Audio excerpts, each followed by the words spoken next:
দীর্ঘ ১৯ দিনের লকডাউনের পর আবার সবকিছু খুলে দেয়া হচ্ছে।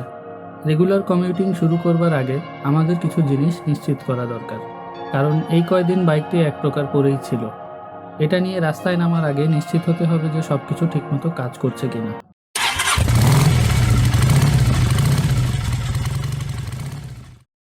Welcome to AY garage. চলার পথে বাইকের যে কোনো সমস্যা হতে পারে। সমস্যা হবার আগেই খেয়াল রাখা ভালো। লকডাউন শিথিল হবার পর রেগুলার লাইফে ফিরে আসবে সবাই, কিন্তু বাইকটি আগের অবস্থায় আছে কিনা সেটা জেনে রাখা দরকার। আজকে সেই বিষয়ে কিছু টিপস শেয়ার করব। লকডাউন শিথিল হবার পর বাইক নিয়ে বের হবার আগে যে কাজগুলো করবেন তা এক এক করে বলছি। প্রথমেই বাইকটি ভালো করে ধুয়ে পরিষ্কার করে নিতে হবে। যদি কোনো পোকামাকড় বাসা বেঁধে থাকে তাহলে সেটা দূর হয়ে যাবে।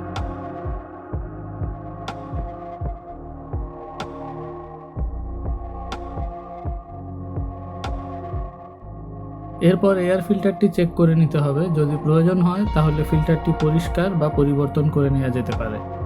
এছাড়া বাইকটি পড়ে থাকার কারণে এয়ার ফিল্টার বক্সের ভেতর মাকড়সা জাল বুনতে পারে। ভেতরটা চেক করে নিলে ভালো হয়। বাইকের ব্যাটারি সহ সব ইলেকট্রিক্যাল আইটেম যেমন light, horn, metre console, display ইত্যাদি সঠিকভাবে কাজ করছে কিনা অবশ্যই টেস্ট করে নেওয়া উচিত। ব্যাটারিটি ডিসচার্জ হয়ে গেলে রিচার্জ করতে হবে। ওয়েট টাইপ ব্যাটারির টার্মিনালে সালফেশন রিঅ্যাকশন হতে পারে, ওটাও পরিষ্কার করে নিতে হবে। চেইন স্প্রকেটের কন্ডিশনটাও চেক করা প্রয়োজন। যদি দরকার হয় তাহলে লুব্রিকেশনের ব্যবস্থা করতে হবে। একই সাথে অ্যাক্সেলারেটর, ক্লাচ এবং ব্রেকের কেবেলগুলো জ্যাম আছে কিনা চেক করতে হবে। জ্যাম হয়ে গেলে লুব্রিকেট করতে হবে। দীর্ঘ সময় পড়ে থাকার কারণে টায়ার প্রেশার কমে যেতে পারে, তাই টায়ার প্রেশার চেক করে নিতে হবে এবং কমে গেলে রিফিল করতে হবে। পাশাপাশি টায়ারে কোনো ক্র্যাক আছে কিনা সেটাও দেখে নেওয়া উচিত। বাইক স্টার্ট করার আগেই ইঞ্জিন অয়েল লেভেল দেখে নিতে হবে। অবশ্যই লেভেল চেক করার সময় বাইকটি ফ্ল্যাট সারফেসের স্ট্যান্ড করতে হবে।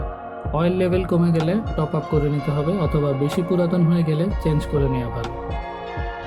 বাইকের ফুয়েল ককটি ঘুরিয়ে অন বা রিজার্ভ পজিশনে নিতে হবে। সেই সাথে পর্যাপ্ত পরিমাণ ফুয়েল আছে কিনা সেটা চেক করে নেওয়া উচিত। এবার বাইকটি স্টার্ট করার পালা, তবে স্টার্ট করেই শটল মুচড়াবার দরকার নেই।